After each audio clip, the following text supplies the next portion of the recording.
Welcome to Amit Shukla YouTube channel friends. તો friends, આજે આપણે વાત કરીશું 26 ઓગસ્ટના મહત્વના કરંટ અફેર્સ. તો આજના સેશનનો પહેલો સવાલ લઈશું. હાલમાં કઈ આંતરરાષ્ટ્રીય સંસ્થાએ ઊંચા સમુદ્રમાં માને કે હાઈ સીઝમાં દરિયાઈ વિવિધતાના સંરક્ષણ માટે આંતર સરકારી પરિષદનું આયોજન કર્યું? United nation. કોના દ્વારા? United nation. તો ભાઈ યુનાઇટેડ નેશને હાઈ સીઝમાં દરિયાઈ વિવિધતાના સંરક્ષણ માટે મહાસાગર જૈવિક વિવિધતા પર પ્રથમ સંધિનો ડ્રાફ્ટ તૈયાર કર્યો. ડ્રાફ્ટનો મતલબ શું છે કે અહીંયા આગળ જે બી કોઈ નિયમ કાનૂન બનાવવામાં આવશે એને તમે રિવ્યુ કરી શકો, રાઈટ, જેને કહો છો તમે ડ્રાફ્ટ, કે ભાઈ એમાં તમે સુધારા વધારા કરી શકો. આ મીટિંગ બાદ જે બી કોઈ, રાઈટ, કે ભાઈ જે બી કોઈ વિચાર છે યા કોઈ નવા યા આમાં જો કોઈ વધુ એડ કરવાની વાત હોય યા કોઈ મુદ્દો એવો હોય કે જેમાં સહમતિ ના બને તો એ પ્રકાર ડ્રાફ્ટમાં શું સુવિધા હોય કે અહીં સુધારા વધારા થઈ શકે. તો જેના માટે આંતર સરકારી પરિષદનું આયોજન કરવામાં આવ્યું. શેના માટે? બી મહાસાગરના જૈવિક વિવિધતા પર, કે જે મહાસાગરની જો સીઝની જો આ કે જે બાયોડાયવર્સિટી છે એને બચાવવાની વાત છે. આ કોન્ફરન્સ ક્યાં યોજાઈ? તો આ કોન્ફરન્સ યોજાઈ અમેરિકાના ન્યુયોર્કમાં. ક્યાં યોજાઈ? અમેરિકાના ન્યુયોર્કમાં. તો આ પ્રદેશોમાં દરિયાઈ જૈવિક વિવિધતાના સંરક્ષણ અને ટકાઉ ઉપયોગ પર 1982 ના યુનાઇટેડ નેશનના convention on the law of the sea. United Nation convention on the law of the sea છે? તો અહીં આગળ દરેક દેશોને દરિયાઈ બોર્ડર માટે અહીં આગળ કાનૂની રક્ષણ આપે છે. નહીં તો તમને બી ખ્યાલ હોય, જેમ કે ચાઇના છે, લગભગ આપણા દેશમાં અહીં આગળ આપણી સમુદ્રી સરહદમાં આવીને અહીં આગળ માછી જો વાત કરીએ આગળ ફિશિંગ કરીને જઈ શકે, રાઈટ. બટ અહીં આગળ અનક્લોઝ જે લો છે એ દુનિયાના તમામ દેશોને, રાઈટ, દુનિયાના તમામ દેશોને જો વાત કરીએ જે સમુદ્રી બોર્ડર છે એને કાનૂની રક્ષણ પ્રોવાઈડ કરે છે, જેનાથી એક દેશ બીજા દેશમાં જેની સમુદ્રી બોર્ડર છે એમાં દખલ નહીં કરતો. ઓકે, તો અહીં આગળ આંતરરાષ્ટ્રીય કાયદાનો મુસદ્દો તૈયાર કરવા માટે 2018માં શ્રેણીબદ્ધ પરિષદ શરૂ કરવામાં આવી હતી. શેના માટે? તો અહીં આગળ સીઝના સંદર્ભમાં જે હાઈ સીઝ છે તે ક્ષેત્રમાં અહીં આગળ એમની બાયોડાયવર્સિટીના રક્ષણની વાત કરવા માટે. તો આ સંધિ રાષ્ટ્રીય દરિયાઈ વિસ્તારોની મર્યાદાથી બહારના સમુદ્રના વિસ્તારમાં દરિયાઈ જૈવ વિવિધતાના સંરક્ષણ અને ટકાઉ ઉપયોગને સંબંધિત કરશે.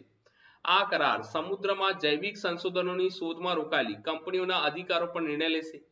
બાયોટેકનોલોજી અને આનુવાંશિક એન્જિનિયરિંગમાં પ્રગતિ સાથે ઘણી કંપનીઓ વિદેશી સૂક્ષ્મ જીવાણુ અને અન્ય સજીવોમાં શક્યતા શોધી રહી છે, જેમાંથી ઘણા અજાણ્યા છે અને જે ક્યાં મળે છે? હાઈ સીઝમાં, અને જેનો ઉપયોગ ફાર્માસ્યુટિકલ રસીઓ અને વિવિધ વ્યવસાયિક એપ્લિકેશનો માટે થાય છે. આ સંધિ મહાસાગરનું રક્ષણ કરવાનો પ્રયાસ છે, કારણ કે દરિયાઈ જીવન પહેલેથી જ ઔદ્યોગિક કારણે માછલી ઉત્પાદન, આબોહવા પરિવર્તન અને અન્ય નિષ્કર્ષણ ઉદ્યોગોની અસરોથી ઝઝૂમી રહ્યું છે. જેમ કે તમને ખ્યાલ છે મોટા પ્રમાણમાં જે પ્લાસ્ટિક વેસ્ટ તમને ક્યાં આગળ તો બી દરિયામાં નાખવામાં આવતો હોય, તો જેનાથી બી તમે દેખી શકો મોટા પ્રમાણમાં જે દરિયાઈ પ્રાણી છે, દરિયાઈ જીવન છે, અસર કરે છે. તો બસ એના જ માટે અનક્લોઝ ચર્ચામાં હતું. ઓકે, હવે જ્યારે અનક્લોઝ ની વાત કરીએ, શેની વાત કરે છે? દેખો, United Nation convention on law of sea જો વાત કરીએ તો અહીંયા આગળ તમે દેખશો કે આ બેઝ લાઇન છે, રાઈટ, કે ભાઈ કોઈ પણ દેશનો જે નકશો હોય તો તમને બી ખ્યાલ બી નકશો ક્યારે બી સીધો ના હોય, તો જેના માટે શું લેવામાં? Base line. તો અહીં આગળ આ જે બેઝ લાઇનના અંદર માને કે આ ભારતની જે બોર્ડર છે એની વાત કરીએ તો આ બોર્ડર થી જે અંદરની સાઈડ છે જેને કહેવામાં આવે છે ઇન્ટરનલ વોટર. શું કહેવામાં આવે છે? Internal water. અને ઇન્ટરનલ વોટરમાં કઈ કઈ બાબત સામેલ થઈ જાય? તો જેમ કે જે તમારી ખાડી છે, પોર્ટ્સ છે, ત્યારબાદ ઇનલેટ, નદી, જે ઝીલ છે, તો એ તમામ શેમાં આવશે? ઇન્ટરનલ વોટરમાં. ઠીક, ત્યારબાદ જે બેઝલાઇન થી જે 12 નોટિકલ માઇલ છે, જેને શું કહેવામાં આવે છે? બેઝલાઇન થી જો 12 નોટિકલ માઇલનો જે પટ્ટો છે એને કહેવામાં આવે છે ટેરેટોરિયલ સી. શું કહેવામાં આવે છે? ટેરેટોરિયલ ભાગ.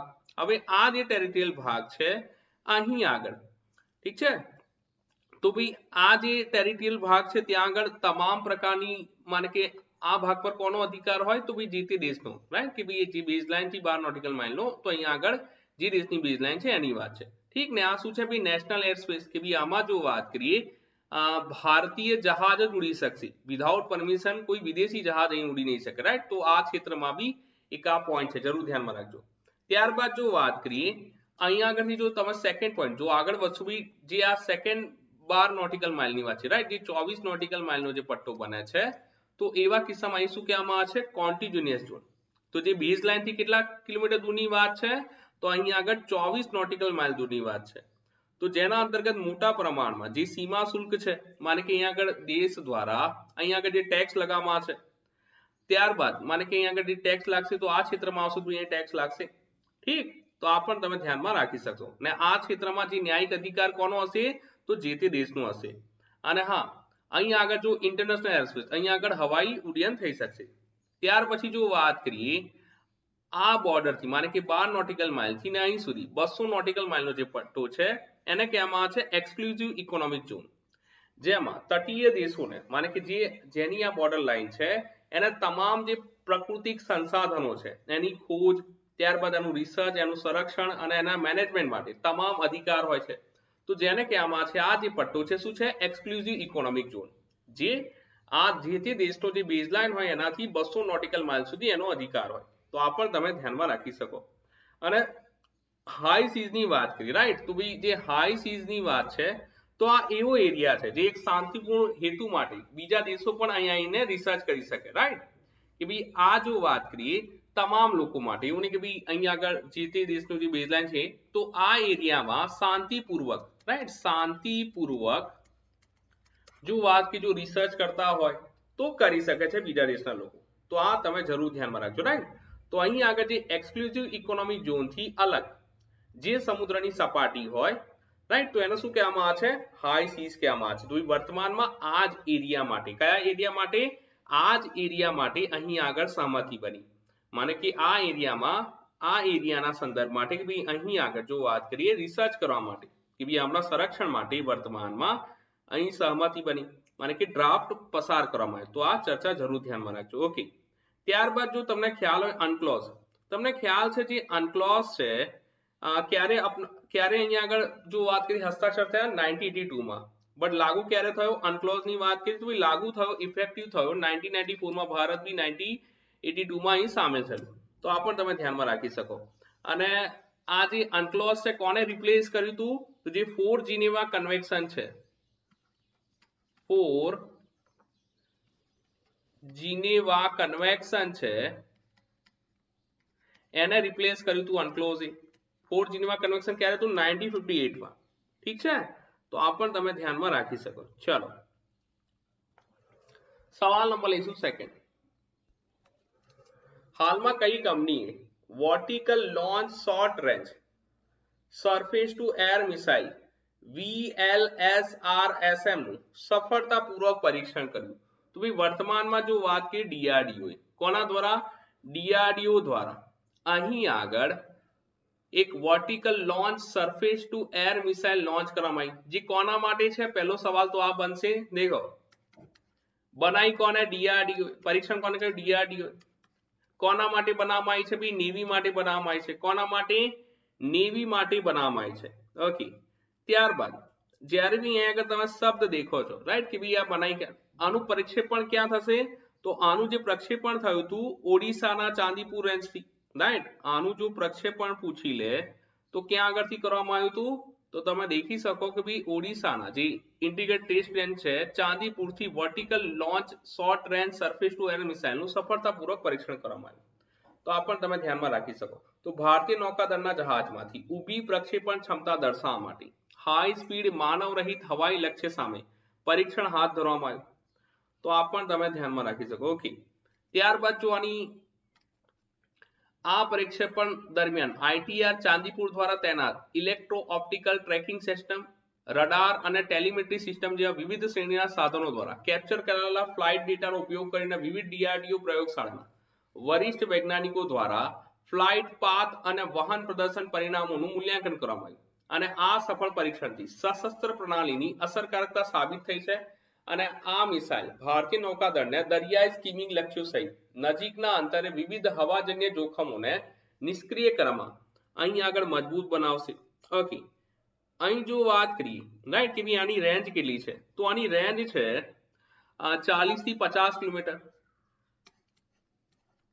કેટલી છે આની રેન્જ જો વાત કરીએ 40 થી 50 કિલોમીટર તો આ એક જરૂર ધ્યાનમાં રાખજો આની રેન્જ પૂછી લખશે અને કેટલા કિલોમીટરની ઊંચાઈ સુધી તો અહીં આગળ લગભગ 15 કિલોમીટરની ઊંચાઈ સુધી રાઈટ તો આ બી એક સવાલ છે જે જરૂર ધ્યાનમાં રાખજો અને આનું જે ડિઝાઇન છે કયા મિસાઇલ પર આધારિત છે એસ્ટ્રા મિસાઇલ પર આધારિત છે કયું એસ્ટ્રા મિસાઇલની ડિઝાઇન પર આ મિસાઇલની ડિઝાઇન આધારિત છે જે એસ્ટ્રા મિસાઇલ શું છે તો ભાઈ અહીં આગળ beyond visual range air two air missile ને એસ્ટ્રા હથિયાર તમને યાદ છે ભારતની પહેલી હવાથી હવા ને જે તમામ વેધરમાં અહીં આગળ કાર્યરત થઈ શકે એ પ્રકારની મિસાઇલ હતી, તો એના મોડેલ પર આધારિત છે. તો આ પણ તમે ધ્યાનમાં રાખી શકો. ઠીક છે. તો વર્તમાનમાં વર્ટિકલ જે આ VLCR ચર્ચામાં હતું, રાઈટ. વર્તમાનમાં જો વાત કરીએ DRDO દ્વારા પ્રક્ષેપિત જે VLSRSM ચર્ચામાં છે, right, vertical launch short range surface to air missile. તો આ જરૂર ધ્યાનમાં રાખજો. ચાલો સવાલ નંબર લઈશું 3. હાલમાં એક રિપોર્ટ મુજબ આરબીઆઈ ચાલુ નાણાકીય વર્ષથી CBDC ચાલુ કરી શકે છે, જેનું નામ શું છે? તો તમે લખશો સેન્ટ્રલ બેંક ડિજિટલ કરન્સી. તો 2-4 વિદ્યાર્થીઓના મનમાં સવાલ આવ્યો કે સર વર્તમાનમાં, રાઈટ, વર્તમાનમાં સર અમે જે પૈસા ફોન પે છે યા પેટીએમ વોલેટમાં છે, તો સર એ બી તો પૈસા ડિજિટલ થયા. દેખો પ્રભુ, પૈસા તો ડિજિટલ થયા, બટ અહીંયા આગળ આરબીઆઈ તમારા ફોન પે યા ગૂગલ પે પર જે બી પૈસા છે એટલા પ્રમાણમાં કેશ બી રાખે છે. કે સપોઝ તમે ફોન પે માં જે બી પૈસા છે, સપોઝ તમે એને ટ્રાન્સફર કરીને તમે કાર્ડમાં લ્યો છો, તો અહીંયા આગળ જ્યારે પૈસા ઉપાડો છો, રાઈટ, ડેબિટ કાર્ડના માધ્યમથી, તો એવા કિસ્સામાં એ અહીં આગળ આરબીઆઈ પાસે એટલા માત્રામાં પૈસા છે જે તમારા ફોન પે અને ગૂગલ પે માં છે, રાઈટ. તમે ડિજિટલ ટ્રાન્ઝેક્શન કરો એપ્રિશિએબલ, બટ એને તમે ડિજિટલ કરન્સી કહેશો નહીં. દેખો, જેમ કે તમને ખ્યાલ છે કે ભાઈ આ ડિજિટલ કરન્સીની ચર્ચા ક્યારે સ્ટાર્ટ થઈ? જ્યારે ક્રિપ્ટો કરન્સીની વાત થઈ કે ભાઈ જે આ વખતના બજેટમાં જે ભારતના અહીં આગળ નાણામંત્રી છે નિર્મલા સીતારમણ, જેમણે 30% ક્રિપ્ટો કરન્સી ઉપર ટેક્સ લગાવવાની વાત કરી. શું કીધું કે ભાઈ 30% ટેક્સ લગાવીશું શેના પર? ક્રિપ્ટો કરન્સી પર. તો ભાઈ તમારા જેવા હોશિયાર વિદ્યાર્થી જાગી ગયા કે ભાઈ કરન્સી કોને કહેવામાં આવે? કરન્સી એને કહેવામાં આવે કે જેને આરબીઆઈ એ માન્યતા આપી હોય કે ભાઈ આરબીઆઈ દ્વારા જાહેર કરેલા પૈસાને, રૂપિયાને જે આરબીઆઈ દ્વારા છાપવામાં આવેલ હોય, તો તેવી માને કે જેને લીગલાઇઝ કરવામાં હોય એને કરન્સી કહેવામાં આવે. તો અહીં આગળ કહેવામાં આવ્યું કે ભાઈ દેખો યાર, દેખો પ્રભુ, કે જે આરબીઆઈ છે એને તો ક્રિપ્ટો કરન્સી જાહેર નહીં કરી, તો જ્યારે ક્રિપ્ટો કરન્સીને આરબીઆઈ જાહેર નહીં કરી, તો એવા કિસ્સામાં ટેક્સ કેવી રીતના? ચલો આ બી વાત ઠીક છે, રાઈટ. કે ભાઈ ત્યારબાદ એક શબ્દ બીજો બી આવ્યો. આરબીઆઈ શું કહે છે ક્રિપ્ટો કરન્સીને? તો અમે કહીએ છીએ ક્રિપ્ટો કરન્સીને વર્ચ્યુઅલ ડિજિટલ અસેટ. શું કહેવામાં આવે છે? Virtual digital asset. ઓકે. તો જ્યારે આ શબ્દ કીધો કે ભાઈ અહીં આગળ જ્યારે વર્ચ્યુઅલ ડિજિટલ અસેટ નો શબ્દ આવ્યો, માને કે અહીં આગળ તમે જે બી કોઈ સંપત્તિ છે, રાઈટ, કે ભાઈ જે બી સંપત્તિ અહીં આગળ જે તમે અહીં આગળ સંપત્તિ છે જે વેચી શકો છો, એને શું કહેવામાં આવે છે? અસેટ. ઓકે. ડિજિટલ કરન્સી કોને કહીશું? તો ભાઈ ડિજિટલ કરન્સી જે આરબીઆઈ બહાર પાડશે કે ભાઈ આરબીઆઈ જેને માન્યતા આપે છે, તો એને આપણે કહીશું ડિજિટલ કરન્સી. ઓકે. બટ અહીં આગળ મનમાં બીજો સવાલ આવ્યો કે ભાઈ તમારી પાસે ક્રિપ્ટો કરન્સી કેટલી છે એ સરકારને તો ખબર નહીં હોય. વાત તો ઠીક છે. માની લો કે તમે અહીં આગળ ક્રિપ્ટો ખરીદ્યું, શેમાંથી ખરીદશો? ભાઈ વોલેટમાં યા તમારા બેંક એકાઉન્ટમાંથી જે બી પૈસા હશે એના માધ્યમથી તમે પે કર્યા હશે. માની લો કે તમે 2 લાખના ક્રિપ્ટો કરન્સી ખરીદ્યા. કેટલા? 2 લાખની વેલ્યુના. થોડા વર્ષોમાં 20 લાખ થઈ ગયા. હવે સરકાર એ કહે છે કે જે તમે 2 લાખ લગાયા એનાથી સરકારને કોઈ લેવા દેવા નહીં. 20 લાખ થયા તમારા એકાઉન્ટમાં પડી રહ્યા છે, માને કે એ તમારા ક્રિપ્ટોની વેલ્યુ 20 લાખ થી, એનાથી બી કોઈ લેવા દેવા નહીં. બટ મુદ્દો એ છે કે જ્યારે તમે આ 20 લાખને કરન્સીમાં કન્વર્ટ કરાવશો અને તમારા એકાઉન્ટમાં આવશે, રાઈટ, જ્યારે તમારા એકાઉન્ટમાં આવશે ત્યારે સરકારને ઇન્ટરેસ્ટ છે ને ત્યારે સરકાર કહેશે પ્રભુ 30% ભર દો, અને જો 30% નહીં ભરો તો કહાની ખતમ, આ 20 લાખ જમા. તો હોપફુલ તમારો આ પોઈન્ટ ક્લિયર હશે. ભાઈ સરકાર ક્રિપ્ટો કરન્સીને શું કહે છે? તો સરકાર ક્રિપ્ટો કરન્સીને કહે છે ભાઈ વર્ચ્યુઅલ ડિજિટલ અસેટ, કે ભાઈ એવી અસેટ જેને તમે વેચીને અહીં આગળ પૈસા કમાઈ શકો છો, તો એના પર સરકાર ટેક્સ લગાવે છે. ચલો ઠીક છે. તો સર ડિજિટલ કરન્સીનો મતલબ શું છે? દેખો, જેમ કે ભારત સરકાર વર્તમાનમાં 10 લાખ કરોડ રૂપિયાની નોટ છાપી. કેટલા કરોડની? 10 લાખ કરોડ રૂપિયા અહીં આગળ નોટ છાપે છે, ઠીક. હવે એમાંથી ભારત સરકાર કહે છે કે ભાઈ દેખો યાર 2 લાખ કરોડ, કે ભાઈ આ 10 લાખ કરોડ છે, ભાઈ એમાંથી 2 લાખ કરોડ ડિજિટલી, કેવા? અહીં આગળ ડિજિટલી આને લોન્ચ કરવામાં આવશે, ભાઈ ડિજિટલી છે, માને કે ડિજિટલ કરન્સી. હવે જ્યારે 2 લાખ કરોડ ડિજિટલ કરન્સી છે, મતલબ કે ભાઈ આનો ઉપયોગ તમે ઓનલાઈન જ કરી શકશો. શું કહે છે? આ જે 2 લાખ કરોડ છે એનો ઉપયોગ કેવી રીતના થઈ શકશે? ઓનલાઈન. એવું નહીં ભાઈ પછી તમે આના કોઈ એકાઉન્ટના માધ્યમથી અહીં આગળ ઉપાડી શકશો કે ભાઈ આ જે કરન્સી છે એ ડિજિટલી જ માન્યતા મળેલી છે, ડિજિટલી જ રહેશે. માને કે 8 લાખ કરોડ તમારા અહીં આગળ રૂપિયાના સ્વરૂપમાં રહેશે અને 2 લાખ કરોડ તમને ડિજિટલી. ઠીક, માને કે આ એક્ઝામ્પલ છે. તો ભાઈ આ જે પૈસા છે કેવી રીતના તમને જોવા મળશે? ડિજિટલી, જેનો ઉપયોગ તમે ક્યાં કરી શકશો? તો ડિજિટલી ફોર્મમાં જ. હોપફુલ આ ક્લિયર હશે. ડન. ને જ્યારે તમે વર્તમાનમાં જે phone pay Google pay use કરો છો એ બી એક ડિજિટલી વે જ છે, એ બી ડિજિટલ ટ્રાન્ઝેક્શન છે. બટ એ પૈસા અહીં આગળ આરબીઆઈ દ્વારા છાપવામાં આવેલ છે, એનો ઉપયોગ તમે અહીં આગળ જ્યારે તમે તમારા એકાઉન્ટમાં ટ્રાન્સફર કરીને તમે ડેબિટ કાર્ડના માધ્યમથી પૈસા ઉપાડી શકો છો. ઠીક, બટ જ્યારે આ ડિજિટલ કરન્સી રહેશે એનો ઉપયોગ શું થશે? Only digitally. ને જેમ કે વર્તમાનમાં તમને ખ્યાલ છે કે ડિજિટલી કરન્સીના જે ટ્રાન્ઝેક્શન કેટલા વધી રહ્યા છે, યુપીઆઈ ના ટ્રાન્ઝેક્શન દેખો. તો એવા કિસ્સામાં ભારત સરકાર શેના તરફ આગળ વધી રહ્યું છે? કેશલેસ તરફ આગળ વધી રહ્યું છે. અને જો તમને આ ડિજિટલ કરન્સી ખ્યાલ આવી ગયો તો જરૂર કમેન્ટ બોક્સમાં કમેન્ટ કરજો. ચલો, તો હોપફુલ તમને ખ્યાલ આવી ગયો સેન્ટ્રલ બેંકની ડિજિટલ કરન્સી. ચલો ઠીક છે. તો અહીં કહે છે ભાઈ RBI reserve bank of India એક 1934 માં સુધારાની દરખાસ્ત કરી જેથી તે સીબીડીસી શરૂ કરવામાં સક્ષમ બનાવશે. તો સેન્ટ્રલ બેંક ડિજિટલ કરન્સી શું છે? તો અહીં આગળ જે કાગળના ચલણ છે કે ભાઈ જે આપણી ઓરિજિનલ કરન્સી છે એનું શું ડિજિટલ સ્વરૂપ, ને જે કાનૂની ટેન્ડર છે કે જે ગ્રાહકોને, જે આરબીઆઈ નહીં કહેતું મેં ગ્રાહક को 500 रुपया अदा करता हूं, નીચે આરબીઆઈ ના ગવર્નરની સાઇન હોય.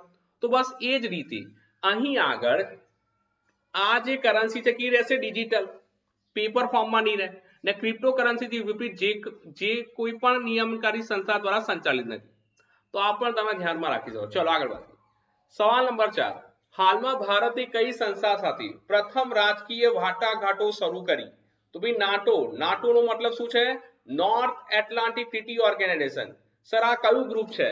તો આ ગ્રુપની સ્થાપના થઈ હતી 1948, 1949 જો યાદ કરો 1948, 1949, 4 એપ્રિલ 1949, 4 એપ્રિલ 1949 ના રોજ આની સ્થાપના કરવામાં આવી. કેમ સ્થાપના કરવામાં આવી? તો સેકન્ડ વર્લ્ડ વોર બાદ તમને યાદ છે સોવિયત યુનિયન સંઘ યુએસએસઆર અહીં આગળ મોટા પ્રમાણમાં દુનિયાના દેશો સામે થ્રેટ તરીકે ઉતરી આવ્યું કે ભાઈ અહીંયા આગળ જર્મની જાપાન બાદ. કેમ? તો સેકન્ડ વર્લ્ડ વોર બાદ કોલ્ડ વોર સ્ટાર્ટ થઈ ગયેલો ને એ સમય જે યુરોપિયન કન્ટ્રી છે એમને ડર હતો કે જે સોવિયત યુનિયન સંઘ છે એમના પર હુમલો ના કરી દે. અને એ સમયે યુરોપિયન દેશોની એવી સ્થિતિ નથી કે ભાઈ ત્રીજું યુદ્ધ કરી શકે. તો જેના માટે આ લોકોએ શું કર્યું? એક ગ્રુપ બનાવ્યું અને જેનું નામ આપવામાં આવ્યું નાટો. હવે આ નાટો ગ્રુપનું એક ખાસિયત શું છે કે આ ગ્રુપની ખાસિયત છે કે અમને કસમ ખાધી છે કે જો કોઈ દેશ અમારા પર હુમલો કરશે તો અમે તમામ દેશ ભેગા થઈને શું કરીશું? એના પર હુમલો કરીશું. તો જેના કારણે નાટો ગ્રુપ સામે કોઈ લડતા પહેલા 4 વાર વિચારે. અરે સર ગજબ. તો હાલમાં આના 30 સભ્ય દેશ છે, જેમાં Belgium, Canada, Denmark, France, Iceland, Italy, Luxembourg, Netherland, Norway, Portugal, United Kingdom, United state. બીજા દેશો જો વાત કે ગ્રીસ અને તુર્કી 1952, પશ્ચિમ જર્મની 1955, 1993 જર્મની તરીકે, સ્પેન 1982, ચેક Republic, Hungary, Poland 1999, Bulgaria, Estonia, Latvia, Lithuania, Romania, Slovakia, Slovenia વર્ષ 2004, અલ્બેનિયા અને ક્રોએશિયા 2009, મોન્ટેગ્રો વર્ષ 2017 અને નોર્થ મેસિડોનિયા વર્ષ 2020. આમાંથી તમે થોડા દેશો જો તમે દેખો એસ્ટોનિયા, લતાવિયા, આ લિથુઆનિયા છે, આ તમામ દેશો દેખી શકો કે યુએસએસઆર વાળા દેશ છે જે સોવિયત યુનિયન સંઘ વિઘટન થયેલું 1991 માં, જેમાં 15 દેશો વિઘટન થયા એમાંથી બી તમને ઘણા દેશો જોવા મળે છે. અને વર્તમાનમાં જે રશિયા યુક્રેન વોર છે એનું મેઇન કારણ બી કોણ છે? NATO group. જો તમને ખ્યાલ હોય યુક્રેન શેમાં જવા ઈચ્છતો? અહીં આગળ નાટો ગ્રુપમાં. અને જો યુક્રેન નાટો ગ્રુપમાં જતા રહે તો એવા કિસ્સામાં રશિયા અહીં આગળ યુક્રેન સાથે કોઈ બી વિવાદ કરે તો બી રશિયાને કેટલા દેશો સામે લડવું પડે? 31 દેશો સાથે. યુક્રેન બી તો સામેલ થઈ જશે એવા કિસ્સામાં. તો ધેટ્સ વાય અહીં આગળ વર્તમાનમાં રશિયા યુક્રેન વચ્ચે લડાઈ ચાલી રહી છે. રશિયા શું કહે છે? ભાઈ યુક્રેન નાટો ગ્રુપનો સદસ્ય નહીં બને. તો બસ એ જ બાબત પર લડાઈ છે. તો ફ્રાન્સ 1966 માં નાટોના એકીકૃત લશ્કરી કમાન્ડમાંથી ખસી ગયું હતું પરંતુ સંગઠનનું સભ્ય રહ્યું. 2009 માં નાટોના સૈન્ય કમાન્ડમાં તેની સ્થિતિ ફરી શરૂ કરી અને તાજેતરમાં ફિનલેન્ડ અને સ્વીડને નાટોમાં જોડાવાનો રસ દાખવ્યો છે અને નાટોનું જે મુખ્ય મથક છે ક્યાં છે? Brussels, Belgium. તો આ પણ તમે દેખી શકો. અને વર્તમાનમાં ભારતે નાટો ગ્રુપ સાથે ચર્ચા વિચારણા સ્ટાર્ટ કરી. હવે તમને બી ખ્યાલ છે કે ભારતનો પરમ મિત્ર છે રશિયા, રાઈટ? અહીંયા આગળ ભારત હંમેશા જો વાત કરીએ ન્યુટ્રલ રહેવાની વાત કરે છે, નોન એલાઇન મુવમેન્ટનો ભારત સદસ્ય છે. તો એવા કિસ્સામાં દેખી શકે કે આગળ ગતિવિધિ શું બની શકે. ચાલો સવાલ નંબર 5, હાલમાં રક્ષા મંત્રાલય આર્મીની આધુનિકરણ યોજનાના ભાગરૂપે કઈ સિસ્ટમ શરૂ કરી?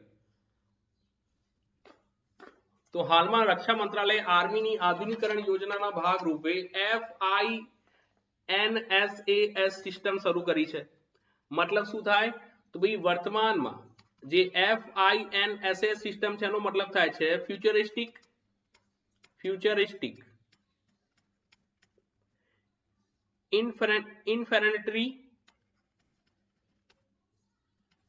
infantry soldier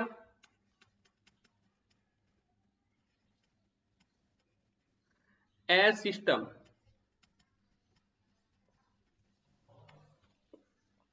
તો અહીં કહે છે કે ભાઈ વર્તમાનમાં ભારત આત્મનિર્ભર મલ્ટિપલ ઇન્ડિજિનિયસ વેપન આર્મીને આપવામાં સ્વદેશી આત્મનિર્ભર.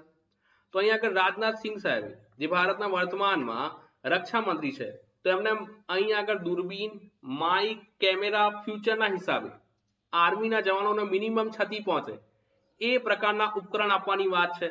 માને કે વર્તમાનમાં જે FINSAS સિસ્ટમ શું કહે છે કે આપણા સૈનિકો ભવિષ્યમાં કેમ હશે એની થોડી ઘણી વસ્તુ હેન્ડ ઓવર કરવામાં આવી છે, જેમાં AK-203 એસોલ્ટ રાઇફલ જે DRDO બનાવી છે.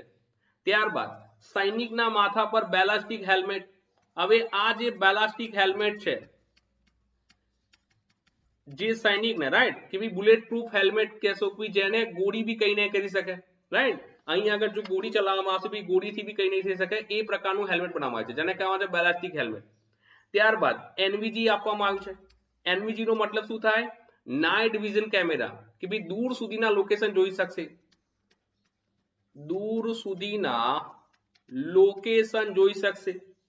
ત્યારબાદ ballistic IVR, ballistic helmet, NVG અને પછી શું છે? Ballistic IVR. બેલાસ્ટિક આઈવીઆર નો મતલબ સમજો છો કે ભાઈ સપોઝ અહીંયા આગળ આંખ પર ગોળી વાગે છે તો બી કઈ નહીં થાય એ પ્રકારના ચશ્મા આપવામાં આવશે. બેલાસ્ટિક આઈવીઆર નો મતલબ શું થાય? એ પ્રકારના ચશ્મા આપવામાં આવશે કે જેના પર આંખ પર ગોળી વાગશે તો બી કઈ નહીં થાય. ત્યાર પછી જો વાત કરીએ કોમ્યુનિકેશન,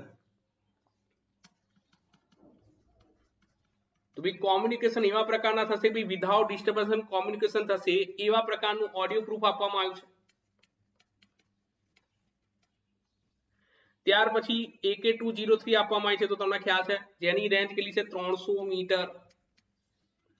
ત્યાર પછી એલ્બો પેડ આપવામાં આવ્યું છે જે કોણીનું રક્ષણ કરશે. ની પેડ આપવામાં આવ્યું છે જે ઘૂંટણનું રક્ષણ કરશે.